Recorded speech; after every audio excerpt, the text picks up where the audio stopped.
Hey now! What is up, everybody?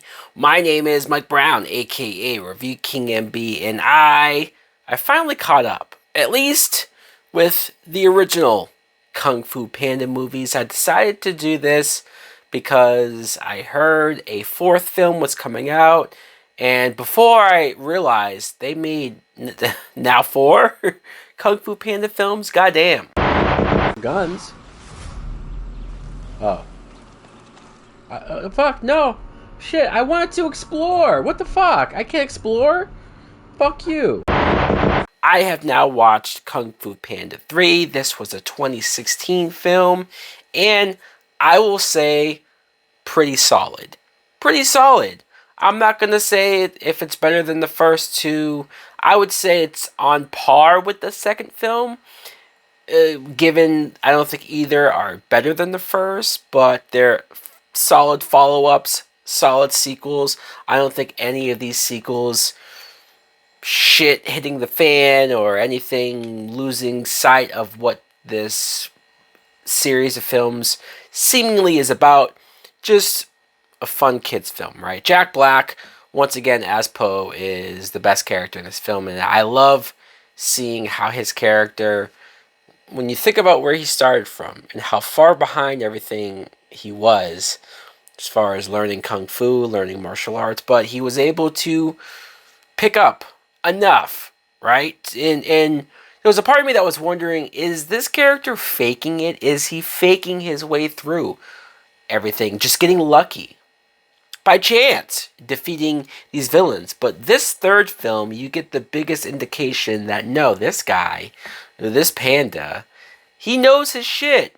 There's even moments where Dustin Hoffman's character, Shifu, he says, "Goddamn, you're learning stuff that even I haven't mastered yet." And you go, wow, that's interesting. He never loses the goofiness, though. It's not like he all of a sudden becomes a serious character. He's still the lovable Jack Black that you want to see from this. You get all of the returning characters. What was it? The Furious Five?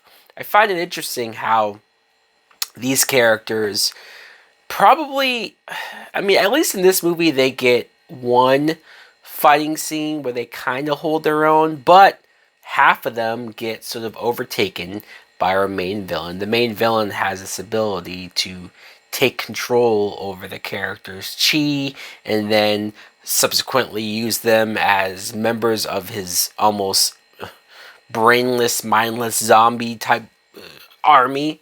So that happens. But you have Angelina Jolie, of course. You have Lucy Liu. You have David Cross. You have Seth Rogen. You have Jackie Chan. I would swear, as great of a cast as that is, I would venture to think that you probably didn't have to shell out as much money as you did, studios, to sign all of these top actors who I'm sure weren't cheap, and you paid them a lot to really not do a whole lot. I mean, they have their moments, each and every one of them, especially Angelina Jolie has the best to do, but everybody else, it's like they record a couple lines and then they're out. But hey, good for them. So Bryan Cranston plays Lee. He is Jack Black's father. He's Poe's father, and I thought that was very interesting, to where the second film gave some backstory and some flashbacks on what happened with his parents and what happened to him and how he wound up with that goose. But now you see his father, his actual father, in the flesh. The moment where they meet each other and it takes them a minute too long to realize who each other are to each other was pretty amusing. But I like the idea that Bryan Cranston, he doesn't care as much about his son being this karate person or this kung fu person. I'm sure there's a difference. I'm sorry. I know I just messed that up. But I like that he is more worried about, hey, I got my son back. I'm going to keep him with me. I'm going to protect him. I'll even lie to him if it means protecting the dude. And that was a quasi twist that I wasn't expecting, and I liked what it did for their relationship. The villain, Kai, is voiced by J.K. Simmons, and so anytime you get J.K. Simmons to do the voice of anything, I'm going to be on board. I'm going to be happy with it. And I thought he did a good job. Now, granted, he wasn't as loud and as angry as we know J.K. Simmons could be. Not even talking about J. Jonah Jameson or him playing Commissioner Gordon. I'm talking about, I think of that teacher, music teacher that he played in Whiplash, how angry and loud and scary he was in that movie. As good as he was here, he probably even could have taken it up another notch. Weirdly enough, when I talk about paying actors that you don't probably have to pay, I mean, maybe she came cheap. I don't know, but Kate Hudson is in this film. She does a voice of a random character, so there you go. But I wanted to give a special shout out to the Goose, Mr. Ping. He is the adopted father to Po, voiced by James Hong. I want to just give him a shout out because I thought he was great.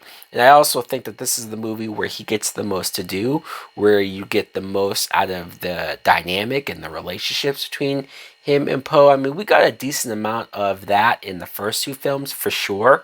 But this movie, it's like, wow, we see how much it means to him to be not just a father figure, but legit father to this character, to Po. And when he sees his actual father come along, him feeling nervous about that or jealous about that, you can quickly understand and quickly relate to.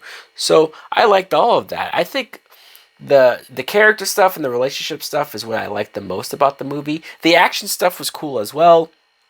And even the end battle and seeing how Po had to not only reconnect with his panda relatives, but he trained them and used them to do the end battle in the way that they do it, and how much more powerful Po becomes by the end. I would have guessed that this would have been a perfect send-off for the series, for the character. I see this ending and I think, yeah, I don't know if you should do another one. But they did. So let's see if they after it all up with 4.